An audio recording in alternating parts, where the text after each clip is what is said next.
You can't always choose the pieces you're given, but you can choose what you build.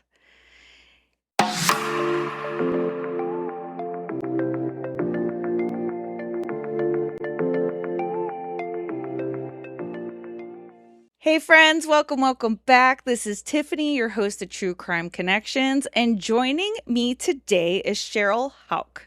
She is an author of Piece by Piece, a memoir of survival, resilience, and the power of creativity. So, Cheryl, I want to thank you so much for being here. Thank you. I'm so excited to be here and meet you. I've listened to your podcasts and they're just so spot on. Thank you. I really appreciate that. Unfortunately, you're in the boat, where childhood trauma has kept you silent for many, many, many years. And I'm glad that you're not allowing it to keep you silent anymore. Yeah, I can't. I am a survivor and I was silent. I told some people when I was a child and no one did anything. I did, there's a story about how I met my husband, and I did tell him the first night I met him, not because I was dating him or sleeping with him, just because I was kind of mad. He was mad at the world, and I'm like, what the fuck, man? You don't you don't have any reason to be mad. And I just kind of told him right there.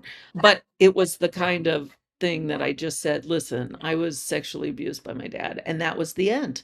And we've been married for 43 years, and there's never really been a discussion since then. My children are grown. I didn't tell them until they were fully grown. And that discussion went the same way. I just want you to know as an adult that, your mom was a survivor, and that was the end of that. And some of them don't even want to read the book. So I tried testifying. I went to court against my abuser, which was my father, and it just wasn't enough. And I needed at the end of my life, and I thought I was dying when I started writing the book. I talk about it in the beginning of the book.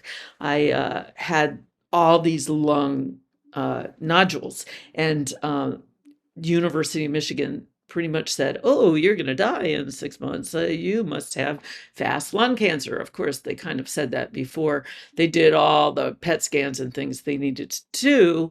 And I thought, oh, crap. So I bought my husband a dog and I started writing a book. And so it was my way of saying, hey, I'm leaving, but my voice has to still be here when I left.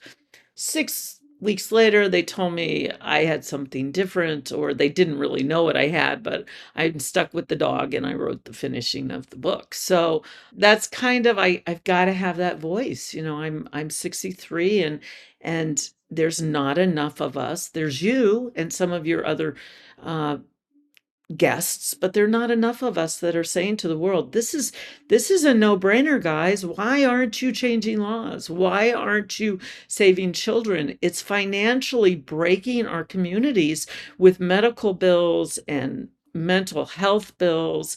Why aren't we taking care of this earlier on? So that is why I wrote the book. That is a great question. Why don't they do more? It's mind blowing to me because, like you said, this happens at a young age, and there's so many different avenues that these people can go down, and a lot of them are very costly. They could be, the next predator. It goes so many different ways, and it's time to nip it in the butt early to help people heal. Mhm. Yeah, and we do that by how do we deter predators that know that there's no accountability and they know the system works for them. And that's kind of what I've went towards. But there's other things. There's prevention. I go to school districts.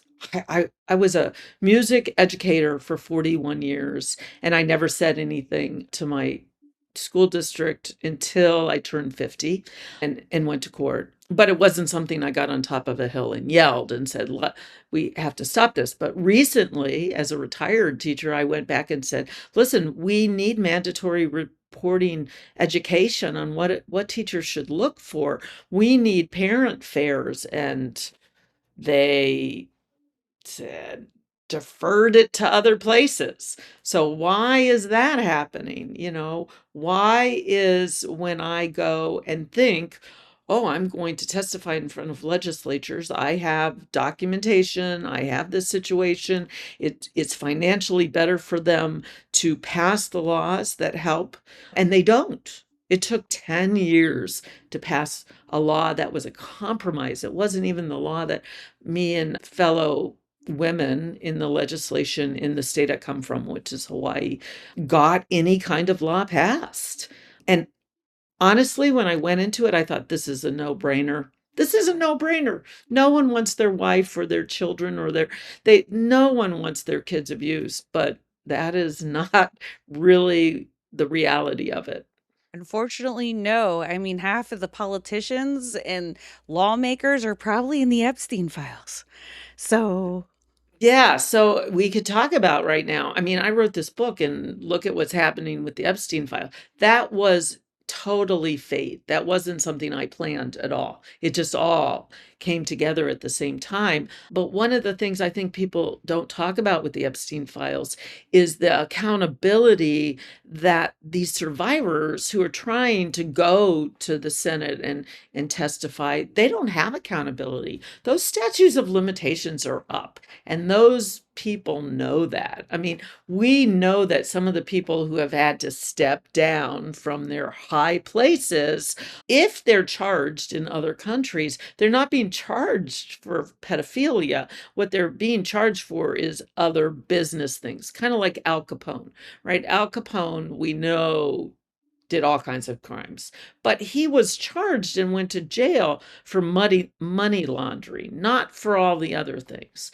So that's what's going on. These women are not getting accountability for their own selves to now feel not like victims anymore, but survivors, which is a huge jump because so many people out there feel like victims because there is no accountability. But the truth is they are survivors because they're still here and they're still contributing. Anyways, I could go on and on about that. oh, it's so good. I trust me. It's just, it's not right. The law is supposed to protect innocence, and instead they protect predators. And it just doesn't make sense. Well, if you think of 1 in 3 or 1 in 5 of the statistics, one time in childhood, 1 in 5 girls are molested in the United States. Wow, that's a lot of people in the room you're in. Let's say you're in a classroom of 30. That's statistically 6. Well, what's the statistics of who are the predators? They're probably as high as what the statistics of the survivors are or victims are. So that's a lot of people in a room too. So, and my abuser, my father was, if you read the book, he was a military officer. He trained John McCain. He was and still is an upstanding businessman, and everybody said I was lying, including him. Except that when I took him to court, he called me, and I don't talk to him, and offered me $1 million to walk away and be quiet. So, and that was not the point of the court case. The point was to set a precedent for changing laws. But uh, you had this upstanding citizen, and that's just one example. One example. And he never went to jail. See, And the only accountability he has ever had is settling the case that I brought towards him because the laws won't allow other people to sue him. And of course, criminal justice is never going to be there. right. You had said that your dad pretty much planned this before you were even born. So he told my mother, and so it comes from my mother. He told my mother that he had systematically planned that I was going to be his. He was going to possess me and I would be his project. And so it was planned before I was born. So I can't really remember not being this possession, which meant I always had to be with him. I always had to, and that's not even the sexual part. That is the just the physical part. If he went golfing, I had to go golfing, or if he played tennis, I had to play tennis, or if he drove to McDonald's, I had to go to McDonald's. I had to be good, meaning how I behaved with him, how I treated him. I When I was sexually assaulted 3 or 4 times a week, I did fight. I can tell you, I fought very hard as long as I can remember. He would get mad and he would punish the people around me, my mother, my siblings, just because I was not going in the direction that his project needed to be going in. Sounds like a control freak. Yes, absolutely. He's a narcissist and he's a control freak.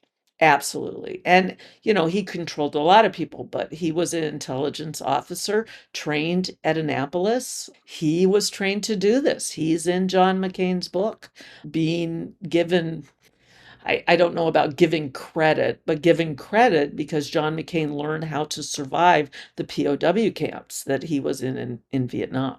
So this man knows how to control, he knows how to manipulate. Unfortunately, I'm a Leo. I was born the year of the tiger, the Chinese year of the tiger.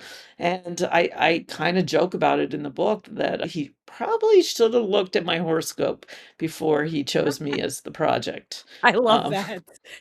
yeah, that's kind of the situation, but, he controlled everything. He still controls most everything. He's 93. I'm not sure he's still alive.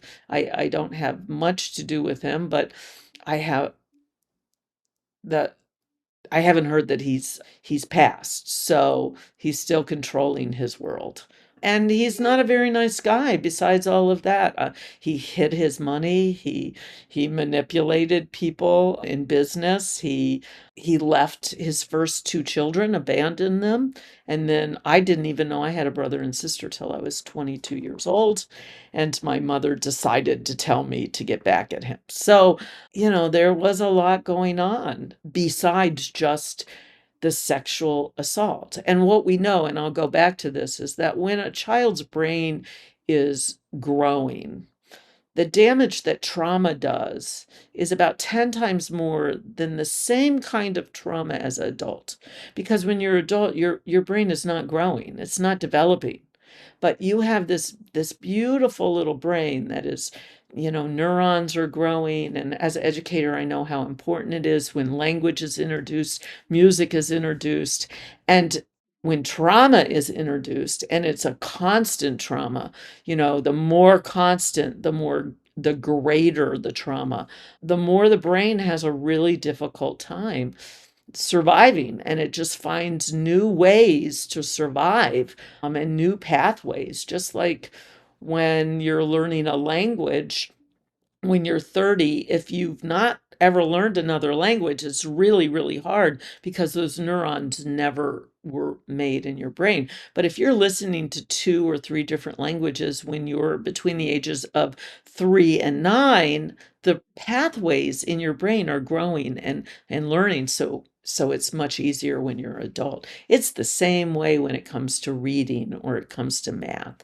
And so I really struggled, I was just surviving with learning how to read, doing math, just being able to have relationships as a child that were normal because I couldn't tell my best friend what was happening. I did once in high school, and she told me that I was crazy. But again, that she was a child. She didn't need to have that responsibility. I've never blamed her. Even when I talk to her as an adult, she says, "I'm so sorry." And I say, "No, no, no. You were a child. But now you have no excuse. Why don't you step up? And why don't you tell the story of what it would have been like to have a best friend?"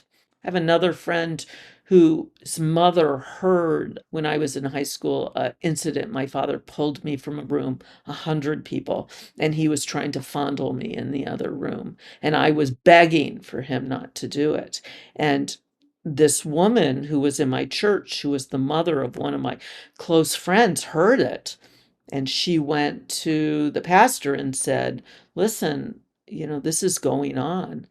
And the pastor said, and not only on one occasion, many occasions, but said to her, "Oh, God will forgive him. We'll just pray for them." And nothing ever happened. Nothing stopped. So I I just think that what we need to be talking about is how do we stop this for other children? How do we prevent it? And there's so many things we can do that the general population aren't doing. This book in the community I live, and honestly, it's only been out six weeks, and I haven't sold many books. I've probably given away more books than I've sold. And I'm not out to like sell them for money. I'm out there to get the message across. My neighbors who have read the book, they're like, "Are you kidding? It's really one in five? Are you kidding? This really happens?" There are a lot of people out there that think this is just really foreign, and it's not. It's affecting every single one of us. And if we don't all do something about it against the predators, it's never going away. And our children will never be safe. Our grandchildren will never be safe. It affects us in one way or another. Either you're going through it or it affects us financially because of the burden, like not the burden, but you know, the It is a things burden, that the community has to pick up the pieces. They have to, now fork out more money for the healthcare needs and for the prisoners and all of that, rehabs and like all of this. It's all calls. That's why my show is the Crime Connections, because it's all connected. right? All Yeah, connected. and what we know is that someone who's been through what I have, I was told has a longevity of 20 years less than the normal longevity. And so when I turned 60, I went to my doctor and I said, "Hey, listen, is my time up?" And she goes, "Well, that's a little skewed." And I said, "Well, what do you mean?" And she said, "Because 80% of the people like you who've been through what you've been through, they either kill themselves slowly with alcohol or drug abuse, or they kill themselves with self-harm quickly."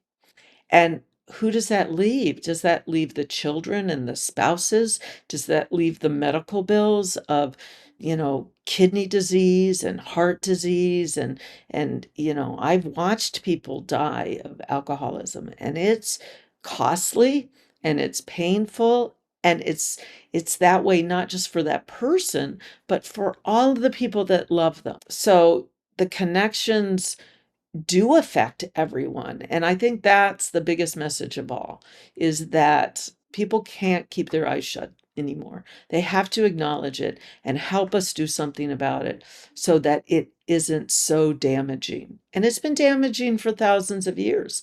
We're not going to stop it, but we can curtail it. For sure. We need to stop the buyers. If there's no buyers, there's no market. So it's just, how do we get there? How do we get there? Well, I believe that human nature is accountability goes far. Accountability is huge. What that accountability looks like is different for different communities and different nations, and what's accountability. But in some communities, where I grew up in Hawaii, community is so important that the silence is kept for the community. That has to change, Right. right? That has to change. And that can change with more people stepping up and not being scared. And there are definitely, for me, some repercussions. I'd like to put it, I'm going to be honest, it's not easy. I have a family who does not support me at all. No one. And so that makes it hard for me. I would love to have people right behind me, loving me through it and patting me on the back, but that doesn't happen. I'd like all of my legislatures to always say, "Yeah, we're going to get this passed." But there's times that sometimes I'm a little too loud or a little too brash, and they kind of take a step back. That hurts too. But we have to have people who are brave enough to write those books, to go on these podcasts, to make podcasts like you, and let our viewers know that everyone has a responsibility. Everyone. Yes. Like that old saying, if you see something, say something. It goes for everything. Italy, I don't know if it's true. I've seen it on social media and I really hope it is, but they're doing castration. Like, let's chop fuckers off. Let's do it. Line them up.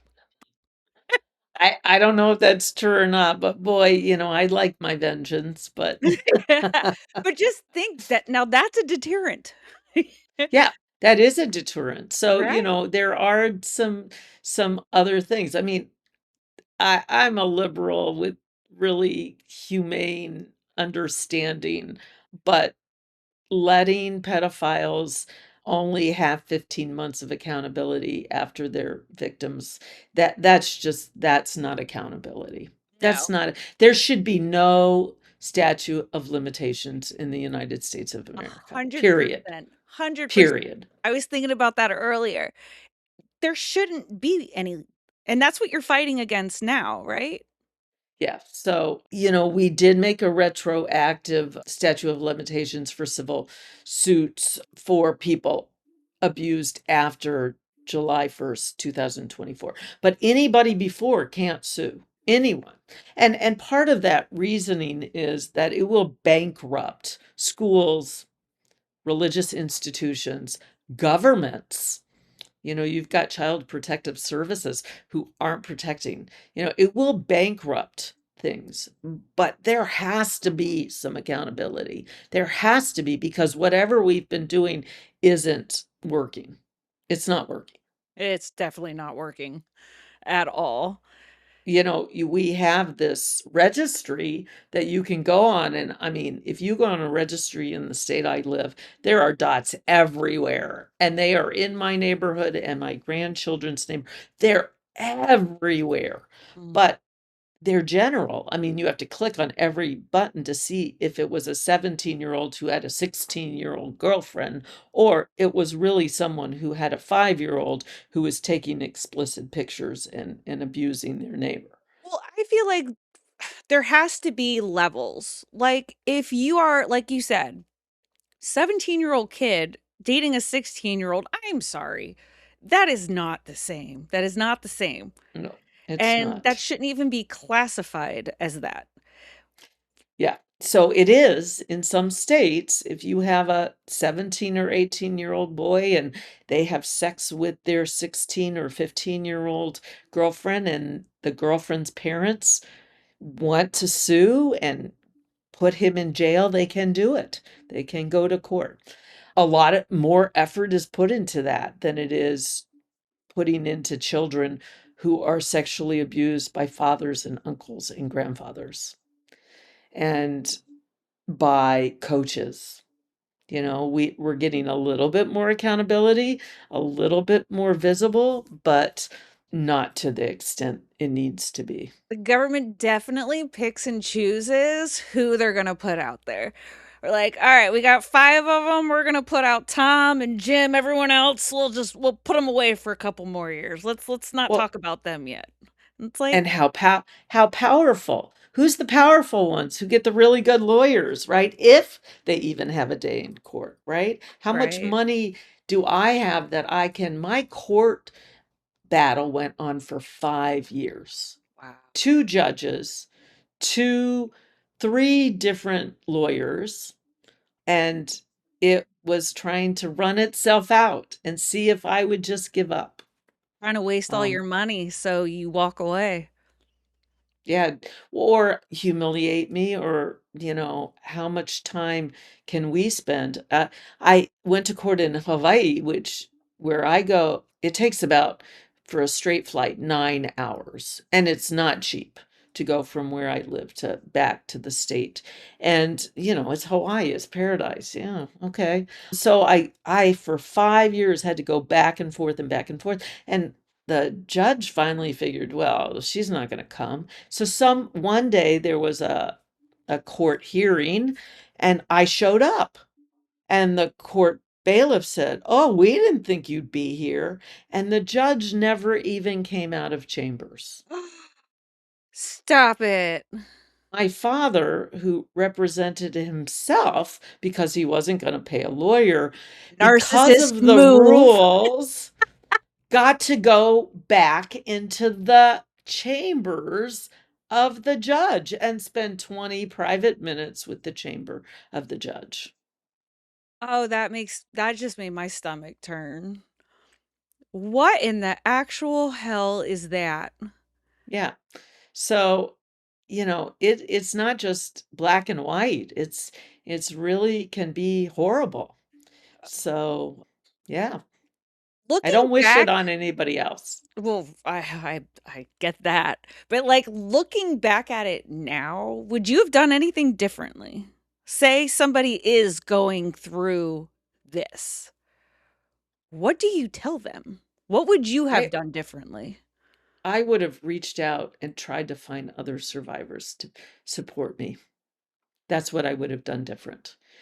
I did not have family support, so I didn't have someone holding my hand. And I have just recently, for the very first time, because I wrote the book, met other survivors who had even close to similar situations than I did, that were my age, that I could actually have a bond with. And I think that's really important because we feel very much alone when we go through these journeys. And I'm out there to tell people you're not alone.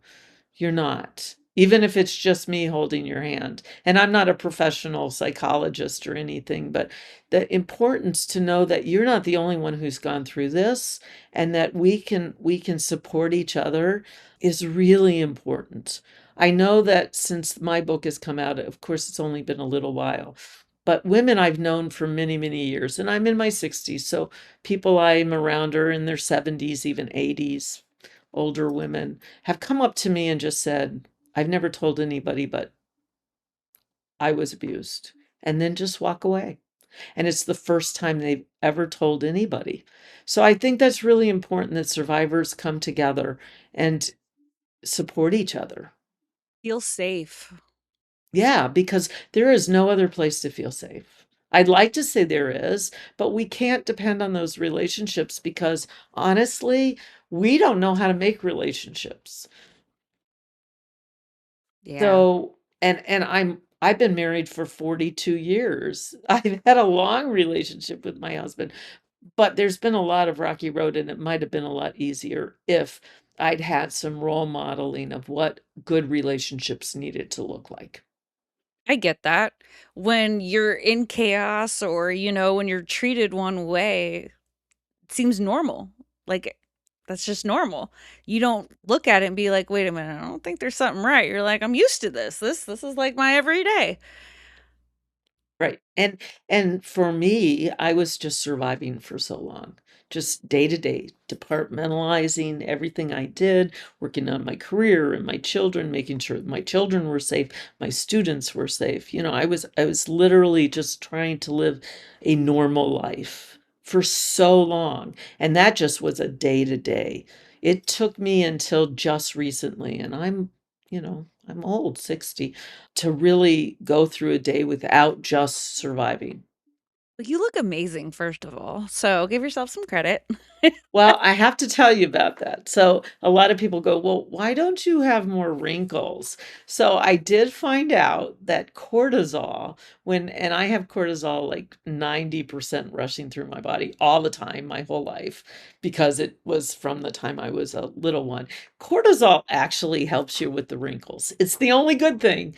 But Seriously? my I asked my dermatologist, I said, "Is this genetics or," because 'cause I've only washed with, what was it? Irish Spring soap my whole life. I've never had a regime. I've never had any of those things other people had, and it was the Irish Spring soap my husband bought that at Costco that I'd been using my whole life, and I said, "That seems weird. All my friends have, all this fancy stuff." And he goes, "No, my doctors kind of know." And they'll say, "No, it's the cortisol. It's probably the cortisol." Is that why? Yes, that's why you looked so good. I always say I wanna get a test just to see how much I really have going on in there because Yeah. I feel like it's gotta be backed up for miles. So Well, we know, for me, I have 5 neurological conditions that I've been managing for 45 years, and they do havoc on my body, and they cost a lot of money, to maintain and manage so that I can get out of bed every day and do what I do. So, we know that cortisol just wreaks havoc, I just was gonna wreaks say havoc. that's probably your lung issue is We because of don't know about the lung issue, but we do know that I have migraines, debilitating migraines, 26-day migraines, that I have to take prophylactics, and then I have medication when they come. I have RLS, which is restless leg syndrome. It's neurological, and if I don't take medication for that, I can't sit down. When I sit down at the end of a day, it misfires, the neurons misfire, and the pain is really horrible. I have SVT, which is electrical in my heart. So when the cortisol's going, my heart goes 190 beats per minute. I have Raynaud's. So when the cortisol goes, I get black hands. They literally turn black, black and blue. It cuts off the. So we know this cortisol does major damage. And again, going back to the financial cost of it, to be able to maintain just a normal life, and that's not any mental health, that's just neurological damage, cost our medical a lot of money. And that's too bad because insurance and all of those things, I'm going to go on Medicare and I'm really going to need those things in the end of my life. But I wouldn't have had those needs if I hadn't been abused. And we know that. right, right. It causes so many issues, so many issues, and it's a shame, and a lot of it's also from keeping it because when you stuff it, stuff it, stuff it, people think, "Oh, I pushed it out. It's gone." Oh, no, no, honey, it ain't gone. It Mm. is not gone. No. No, we feel like this big lump. And, Mhm. my lungs, what my lungs ended up being is because of all the medications and because of being upset all the time, I threw up, not because I wanted to. I threw up almost every night, all night. And so I would aspirate my vomit, and they went into my lungs and calcified. So, yeah, it's not cancer. I'm very, very lucky, but I gotta work on that because I don't want any more of those nodules floating around in my lungs. Right, absolutely.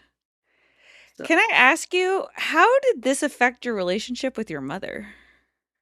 oh, well, read the book. It's kind of funny, but it's an ongoing relationship. My mother is lives in a fantasy world.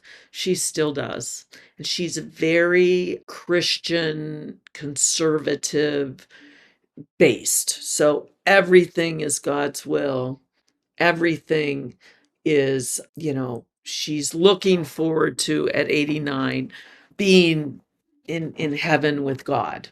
Like that's what the next part of her journey, which is good for her, except for I tell a story in the book and it's hysterical. We once in a while go on a vacation together. I won't talk to her for a while, and then I'm like, I'm being such a bad child that I have to do something. So we go someplace. So we went on a cruise on the French Riviera, and we were in Monte Carlos, and it was the Monte Carlos Grand Prix, and it was the Cannes Film Festival, and we were docked in a small village in between the two. So to go to Monte Carlo, we had to get on a train. We get on a train. I talk about my hypervigilance, and please read this because it's much funnier than I'm making it sound. And there's a man with a black bag, and he drops the black bag and starts walking away. And with my hypervigilance, I'm like, you are not leaving that bag. And my mother is like, you are a crazy woman. And I'm like, no, we're getting off the train at the next stop.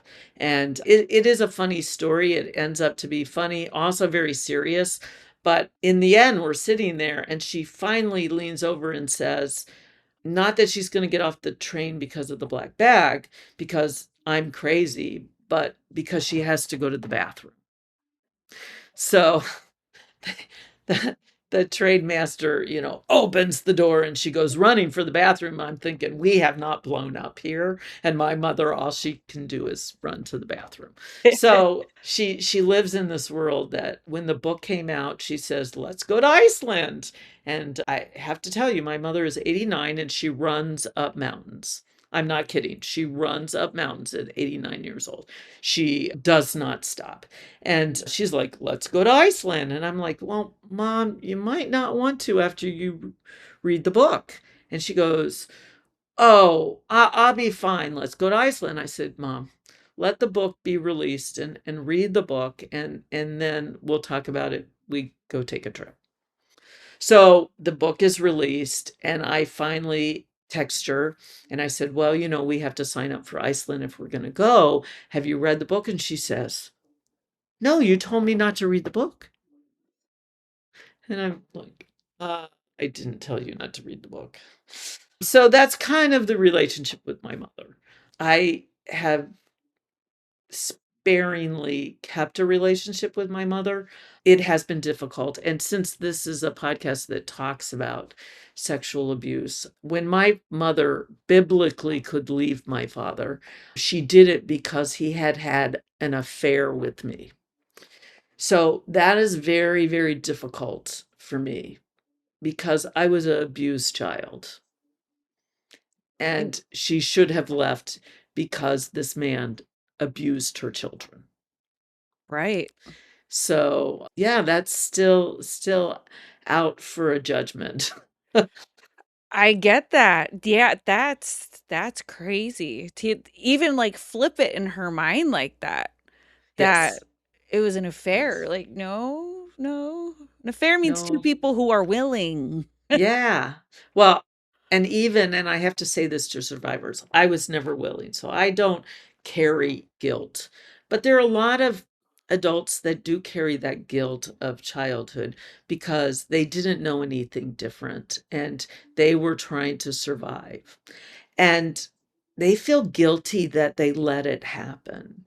No child is responsible for this. No child. You can be 17 years old. You are not responsible for a predator sexually assaulting you. Period. Thank It's just you. not even Yes. negotiable.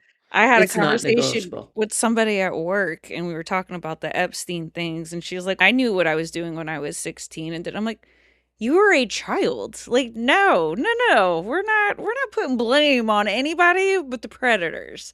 Like, you might have Absolutely. thought you knew what you were doing, but you didn't because your brain was not developed. You were a child. Absolutely. And the thing is that these predators know this, that if they put enough guilt in children, whether they're 5 or whether they're 0 or whether they're I mean, I was groomed to not think it was wrong. I don't know why I always knew what my father was doing was wrong, and I always fought. I don't know. Again, I'm a Leo, who knows? But many, many children and adults that deal with it in silence are because they filled this guilt. And people like that woman you were talking to, who even say anything about, well, I was 16, I know what I was doing. Why didn't you know what you were doing? It shuts people up. It makes them silent because it's a judgmental thing. And you already feel, oh, what did I do wrong? What did I do wrong? I just had a situation that was really terrible, and I'll tell you, I fly a lot. I was Diamond on Delta Airlines, and I was sitting next to a man, and I was in first class, so you would think, these would be nice people. And he started out with, "You're so beautiful." "Oh, are you married?" And by the end of the 3 hours, he was explicitly telling me how he was gonna fuck me and lick me. And I told this airline flight attendant, and they go, "Oh, we're gonna just stop. We know this guy. He's we're going to stop feeding him alcohol and it'll be fine. And I went back to the seat, and he lives in a suburb that I live in, and he has a lot of money, and he knew who I was because I was a choral director in a large high school for many, many years in our area. And I just went into that survival mode of, okay, all right, let's just get off the plane. It'll be okay. And just survival mode, thinking, okay, did I bring this on? Did I do something that caused him to behave this way? And so I didn't make the flight attendants report it. And when 12 hours later the cortisol stopped flowing, and that natural survival instinct that I had as a child went away, I called the airline and I reported it on the airline. And she's like, well, okay, I'll make a note of it. And I came home, and my husband says, that's something you could call law enforcement about. And so I'm traveling in 2 days, and I called Delta and said, I really want to use my regional upgrades because I want to sit in a seat that I'm not going to sit by anybody. And could you please help me here? I have the regional upgrades. I asked for them 6 weeks ago, and they said, well, we see the note about you being sexually abused and having PTSD, but you need to do an official report. This is a month later. So I do an official report, and I get a note, an email from a Delta executive yesterday saying, well, we really can't help you. You need to now report it to the FBI. Yeah. Are you kidding me? Now you're going to put me through. You didn't keep me in a safe situation when I reported it to your flight attendants. You're not going to help me be feeling safe in my next 14-hour trip that I'm taking in 2 days. And now you want me to report it to the FBI, and you're telling me you're going to support me. Shame So on them. these kinds of situations are why people don't talk about it. And clearly he's done this before if they know him and they know this is what he does. And oh, it's because he's having all this liquor. First of all, stop making excuses for the behavior. It's unacceptable. Second of all, you know who he is. Put him on a no flies. Do Well, something. well, here's the other thing. The executive email said, "Can you tell us his name?" Excuse me? I told you I was sitting right next to him. You look it up in the manifest. Why do I have to tell you his name? When I left, the flight attendant said to me, and these were their words, "You are such an angel." I'm such an angel. Why? Because I didn't get up and scream and yell and almost get arrested because I was making a scene. Right. So these kinds of problems with 1 in 5 of us sitting on an airplane, and how we feel and all the things we bring, and then actually having the courage to tell the airlines what's going on, and then being kind of shoved aside again, is why our system is so messed up. Broken. So broken. I am so sorry. That is horrible. And shame on Delta. You should know better. Yeah. So, yeah. Makes, I swear to God, pisses me. I didn't mean to go on that tangent. I haven't You're usually done that. good. But Why not? it's frustrating because I'm one of those people who at least understand how I'm behaving and my reactions to things. But when I get in those situations, I still go into survival mode. I mean, it's how my nervous system reacts. I didn't fly on airplanes for 25 years. So, and I tell the story of why I finally began to fly, and it was to go and testify. It was to do those things, and just to get on that airplane because I didn't feel safe, because we don't feel safe. Survivors need safe environments. And it's the kind of environment I tried to make when I was a teacher in my classroom. And it's an environment I try to make in my choirs that I conduct. I conduct adult choirs. A safe space that people can go and feel completely safe enough to share that voice. So important. It really is. Community is everything. You got to find people who understand and don't judge, that are willing to listen. And sometimes it's not even always about getting advice, it's just having someone to listen to what you Hmm. have to say. Hmm. Hmm. Exactly. Exactly. So, but I think that that's another discussion we need to have in our communities is how we make that safe space. Because in the community I live in, it's extremely judgmental. I live in a community of survivors. We have a lot of Holocaust survivors, Chaldean survivors, Serbian survivors, African Americans from the inner city, and I'm very proud of my community. But the attributes that survivors have to have sometimes aren't the same ones that play nice in the sandbox. That's why we survived.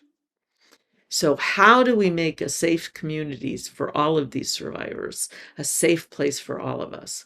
And again, places like Delta Airlines flying, places like schools, places like synagogues and churches and mosques, those are supposed to be our safe places. Your own How do we home. make them safe? Yeah, Right. right. How do we make them safe? I don't have the answers to the questions. I would really like to have that answer, but it's much more complicated than anybody I knows. think that goes back to accountability. Yeah. People have to know that it's not accepted, it's not okay, it's not going to be brushed under the rug. Hmm. Right Yeah. now, it's a slap on the wrist and you're out. There is No, no but accountability. right. But there's no accountability when I'll give you an example. We have a large library in my community and they have a library fair. And I took my book to them and I said, listen, I have a low, you know who I am. I've never talked about this before. Here's my book. I really like you to at least have it in the library. And I applied to be in the library fair. I was denied. Why? Because they don't want a community member who was a teacher for 25 years, who was on their local TV, being at a book fair, sharing a book about a story of a little girl who had to grow up in a situation like that. I think people think if they ignore it, it'll just go away, and that's a myth. Like, it's everywhere. It's in front of your face. Open your eyes, people.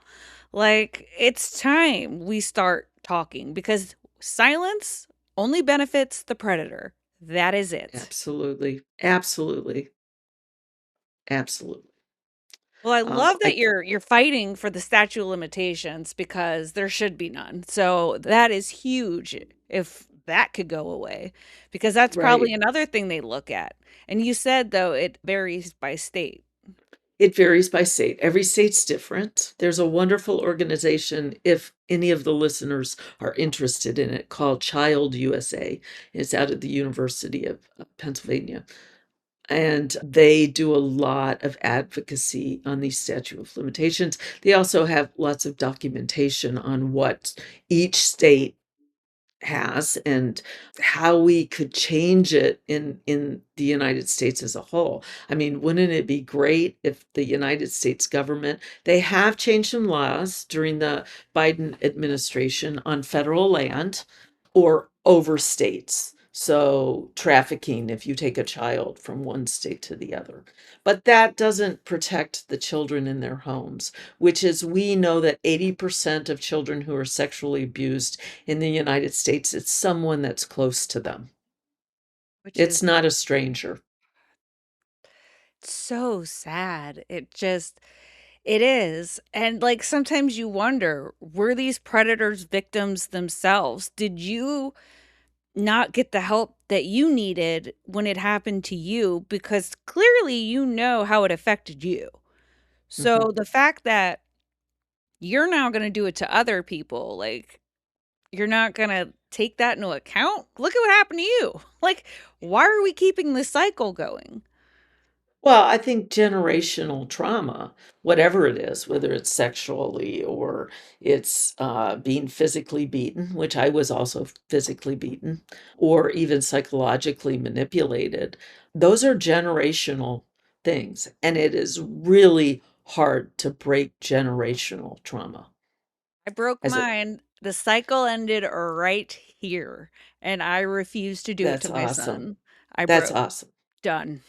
And I did the same thing. I broke the cycle. I have 4 grown children. My oldest is 41, my youngest is 29. I'm gonna have my 5th grandchild May 3rd, and so I'm breaking the cycle. I've broken it, and it was hard because I would like to say that when I became an adult and a mother, that I totally broke off the relationship with my father.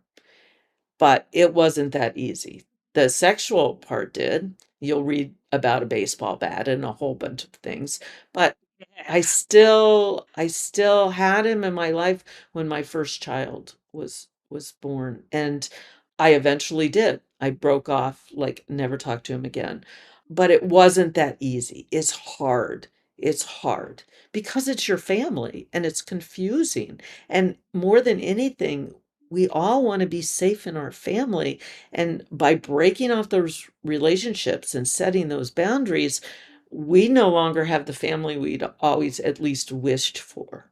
And we don't really have, the bricks to make our own family. We have to go find them. And that's why it's piece by piece. There is no easy fix to this. There's no easy getting out of it. It's complicated, but piece by piece, I've been able to build a life and stop that generational trauma. Right, and it's so important. You gotta get rid of toxicity in your life. It does not serve you, anybody. I don't care what kind, if you're in an abusive relationship, if you're being molested or anything by anyone, you gotta get out. You gotta get help. You gotta tell somebody. There are resources out there. So many people think, like you said earlier, it's not happening to anyone else, and there's no resources. There are tons, but you gotta go look for them. Yeah, so I have resources both in my book and my website for other survivors and kids that are going through this. But I also talk about setting boundaries. I did not set boundaries in lots of relationships. In my work relationships, I didn't set boundaries with my bosses. And I learned I'm just starting to do that. And I'm a storyteller, so I tell lots and lots of stories, but even in a choir community that I'm trying to build, I'm right now having to set some boundaries on that toxicity. When you have people, you have gossip, but you have to set those boundaries that you're not going to be part of talking bad about people, about not lifting people up. And everyone has that responsibility. Everyone does, and they don't understand how important that is, because if one of 5 of us are survivors, and inside of us, we're having this turmoil that no one knows about, what you might say is affecting that person even 10 times more. Why do you want to do damage on that person? And if you do, then you need to look at yourself. You Right, need to. that means there's something ugly inside of you that you're pushing down and don't wanna face.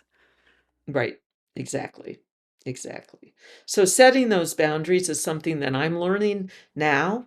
And again, over 60. It took me a long time to set those boundaries. I'm gonna do what they say. I'm gonna be nice. I'm gonna work really hard. If I just work hard enough, it's just all gonna go away and be perfect. And so as you take that journey piece by piece, and I'm gonna tell you, sometimes people just kick those building blocks down and you gotta start all over again. But as you do it, with experience and support, it's a nicer Lego project as you go along. And maybe you'll find new pieces that you didn't have before. So, Exactly, just and keep meet new building. people like you. I mean, I feel very fortunate to be able to be on this podcast, even if it didn't go out to other people, to have this conversation with you. It's important for my growth and for my understanding of the bigger world instead of just my world. Course, and I love that I'm able to give you a platform to share your story because every story matters. It matters. There's value to you, Yes. and you need to know that. I say in the epilogue, or I think it's actually not the epilogue. I think it's beginning of the book. I wrote something called From Me to You. And I think I say, you know, everybody doesn't have to get on a public stand and tell their story, but every story needs to be celebrated in one way or and listened to. Love that. So true. So true. So, Was there anything else you wanted to add? well, I just want to encourage, I have a couple agendas. First, I want to tell every survivor out there and every child or every adult that's a survivor, this is not your fault. You are a survivor, not a victim, and you're not alone. There is resources. Whether you want to go on my website or your website and reach out or just someplace that's local, you are not alone. And then I want to say to the people that live with people like that is that you need to educate yourself what it's like to be us. That's what my book does. It educates the people what it's like to teach children or what it's like to live with someone who has the silent trauma inside of them and to give them grace and to give them empathy because so often that's not given to someone who gets triggered. Give them some room and understand that their reactions aren't always going to be at the same level as everybody else's.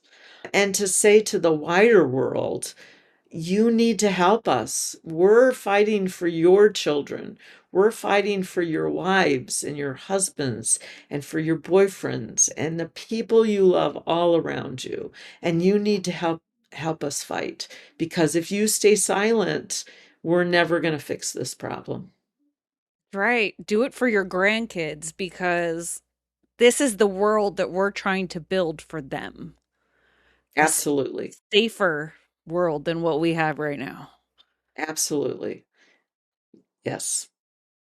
Even if we can just do it a little bit better. Right. I'm gonna make sure I also put the link to your website in the show Thank notes, you. and Thank you. your book is on Amazon, and did I read Barnes& and Noble? Yes, it's on Okay. Barnes& and Nobles and Amazon. It's on lots of different sites. And if you want a hardback copy, contact me and we'll get you a hardback signed copy. We can do that as well. And, I'd like to encourage people, if you like the book, to share it with people and maybe even have a book club because that'll bring the discussion to your community on how you can change things and how you can help. You might be surprised how many people have a story to tell you afterwards. Absolutely. Yeah, I'm ready to listen. Well, Cheryl, thank you so much. This was great, great information, and I think this is gonna help people who are deciding, do I speak up or do I keep trying to push it down? You need to speak up. It's time to speak up. It is. And thank you for giving us this platform to do that. Of course.